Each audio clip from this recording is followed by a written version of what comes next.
They gotta see some serious shit.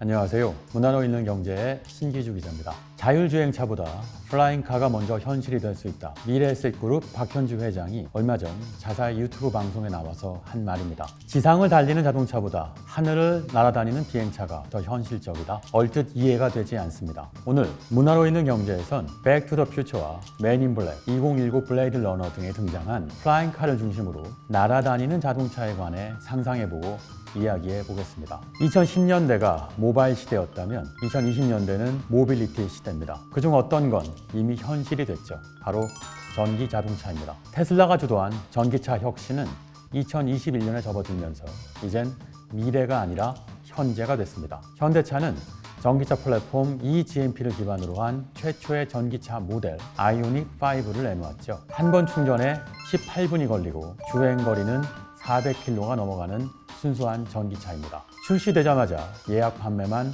24,000대 가까이 팔려나갔죠. 앞으로 테슬라 모델 3나 Y와 본격 경쟁 체제를 형성할 것이 확실시되죠. 사실 유럽에선 2020년에 판매된 최다 판매 전기차가 테슬라가 아니었습니다. 폭스바겐이었죠. 폭스바겐이나 현대차 같은 대중 양산차 브랜드들이 속속 전기차 시장에 뛰어들고 합리적인 가격으로 소비자들의 환영을 받는 상황. 이미 전기차는 대중화 시대로 접어들었습니다. 전문가들은 2025년이면 전기차 침투율이 15%를 넘어설 것으로 보고 있죠. 미래를 다룬 SF 영화들을 보면 사실상 내연기관 자동차가 나오는 경우는 거의 없다시피 합니다. 모든 에너지는 석유 에너지에서 전기 에너지로 대체돼 있죠. 영화 맨인블랙 인터내셔널을 볼까요? 남녀 첩보원은 제규어 XJ 브랜드의 전기차를 타고 런던 시내에서 카 체이싱을 벌입니다. 제규어라는 양산차 브랜드가 어느새 미래차를 생산하고 있다는 컨셉트죠. 하지만 2020년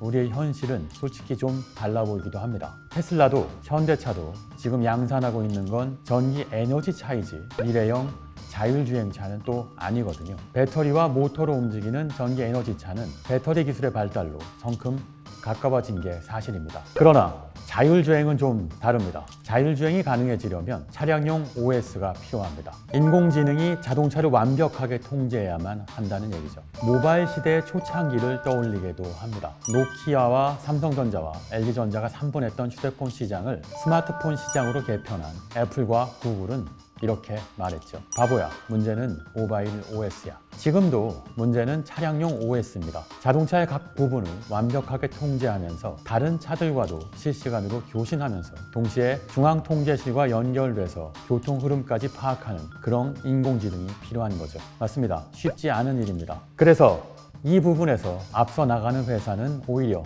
자동차 회사들이 아닌 겁니다. 소프트웨어 회사들이죠. 놀랍게도 이 분야에서 가장 앞서가고 있는 회사는 미국 회사가 아닙니다. 중국의 바이두죠. 중국의 구글이라고 불리는 바이두는 검색 기업에서 인공지능 회사를 넘어서 이젠 자율주행 OS 회사로 거듭나고 있습니다. 아마도 미중 사이의 2020년대 기술 패권은 바이두를 필두로 한 모빌리티 OS에서 한가름이 날 겁니다. 이 싸움에 뒤늦게 뛰어든 게 바로 애플이죠. 애플은 모바일 시대에 OS 소프트웨어 생태계로 시장을 재편했듯이 모빌리티 시대에도 똑같은 전략으로 승리를 거머쥐려고 합니다. 미래 자율주행의 기술 표준을 바이두가 잡을 것인지 애플을 비롯한 실리콘밸리가 잡을 것인지가 바로 관전 포인트죠. 여기에 상상이 덧붙여집니다. 만약 이렇게 된다면 우리는 자가용을 소유하지 않게 될지도 모릅니다. 자율주행차 시대에 인간이 기계의 속도에 맞춰서 운전하는 건 불가능할 테니까요. 그래서 지금 모빌리티 회사들은 택시 회사들한테 관심이 아주 많습니다. 서비스로서의 모빌리티를 제공해주는 플랫폼이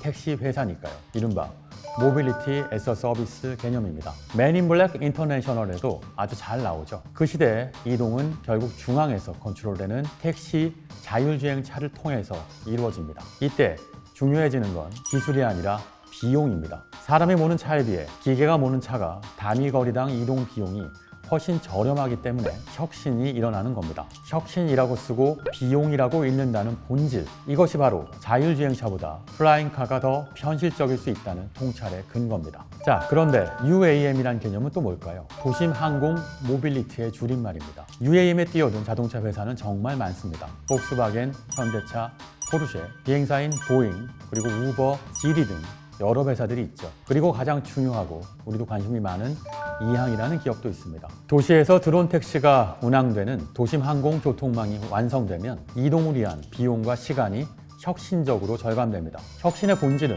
언제나 화려한 볼거리가 아니라 숨겨진 숫자에 있죠. 인천공항에서 강남까지 15분이면 이동할 수 있다면 UAM이 더 혁신적일 수밖에 없습니다. 자율주행차로도 도로로는 5분 만에 이동하는 게 불가능하겠죠. 현대차는 이미 2020년 CES에서 SA-1이라는 플라잉카 컨셉트카를 발표했었죠. 플라잉카는 비주얼상 화려합니다. 그래서 SF 영화의 단골 소재가 되곤 하죠. 그런데 이런 영화적 상상 같은 플라잉카를 현실로 만든 회사가 바로 이항입니다. 이항은 중국 모빌리티 스타트업이죠. 이른바 하늘의 테슬라라고도 불리죠. 이항의 플라잉카 컨셉트는 경쟁사들이 그리는 개념과 거의 유사합니다. UAM 생태계 안에서 도심 항공 E포트로 드론 항공 택시가 뜨고 내린다는 개념입니다. 그런데 여기서 포인트는 탑승자가 직접 조종하지는 않는다는 부분입니다. 영화에선 주인공들이 직접 비행기를 조종하듯 날아다니는 자동차를 몰죠. 현실에선 아마 우리한텐 운전권이 없을 겁니다. 그저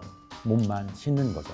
운전은 기계가 합니다. 그래서 또다시 바이두 같은 자율주행 OS가 중요해집니다. 오히려 지상을 날리는 자율주행차보다 하늘을 나는 자율주행 비행기의 OS가 더 중요해질 수도 있죠. 놀랍게도 한국에서 이런 플라잉카 OS에서 앞장서려고 하는 회사는 SK텔레콤이 있죠. 2025년까지 플라잉카 상용화를 목표로 한국공항공사, 한화시스템, 한국교통연구원들과 MOU까지 맺었죠. 이동통신과 자율주행 플라잉카는 사실 알고 보면 관계가 아주 깊습니다. 자율주행을 위해선 5세대 이상의 통신이 반드시 필요하기 때문입니다. 백투더퓨처는 속편인 2편은 미래 시대인 2015년을 다루고 있죠. 이때 플라잉카는 이미 현실이고 대중화되어 있습니다. 우리의 플라잉카, 오히려 영화보다 10년이나 늦어진 셈이겠죠. 2025년이 상용화 목표라고 하니까요. 이런 기대감 탓에 이항의 주가는 얼마 전까지만 해도 하늘 높은 줄 모르고 공중부양했었습니다. 하늘의 테슬라, 과거의 테슬라를 놓친 투자자들이 이번엔 기회를 놓치고 싶지 않다면서 이항을 집중 매수했었죠. 이른바 FOMO, Fear of Missing Out 현상이었습니다. 하지만 최근 공매도 리포트로 이항의 주가는 반토막이 났죠. 이젠 제2의 테슬라가 아니라 제2의 니콜라가 아니냐는 말을 듣고 있습니다. 이항이 플라잉카 시대를 여는 첫 회사가 될지는 솔직히 아무도 모릅니다. 분명한 건 이항이 높았던 주가는 그런 미래가 머지 않았다고 믿는 투자자들이 그만큼 많다는 의미라는 겁니다. 그리고 이항이 아니더라도 날아다니는 자동차 시대는 올 거라는 믿음이 있다는 거겠죠. 미래는 이미 와 있다. 다만 널리 퍼져 있지 않을 뿐이다. 윌리엄 깁슨의 말이 사실이었던 겁니다. 모빌리티 시대의 미래야말로 바로 이런 것 같습니다. 영화에서만 머물러 있던 미래가 이제 현실로 서서히 퍼지고 있는 이런 변화 말입니다.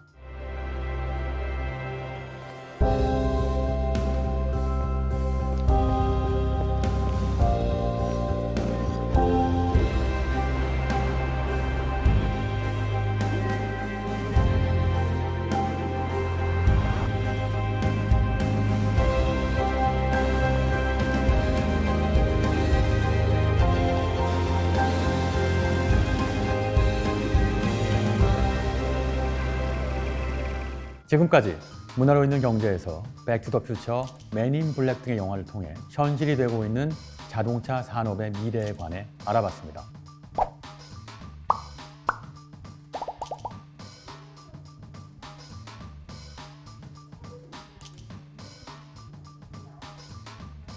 그게 한 2015년 정도에 창업했으니까 비슷한 시점일 거예요. 이게 상장했죠. 2018년도에 상장하면서 엄청 큰 회사가 됐는데 주가가 원래 140달러였다가 40달러로 반토막이 났어요. 최근에. 네.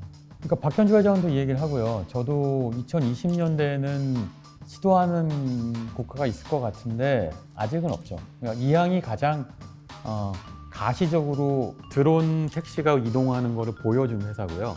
현대차는 컨셉카를 만들었고 폭스바겐도 만들었고 우버도 사실은 구체적이죠. 그러니까 자율주행이기 때문에 가능한데 이게 되면 교통체계가 완전히 바뀌게 되는 거죠. 택시 승강장이 지하철역처럼 생기게 되는 거고 그걸 다 타고 다니게 되는 거고 그게 2020년대 안에 다 일어날 일일 거예요. 그러니까요. 네.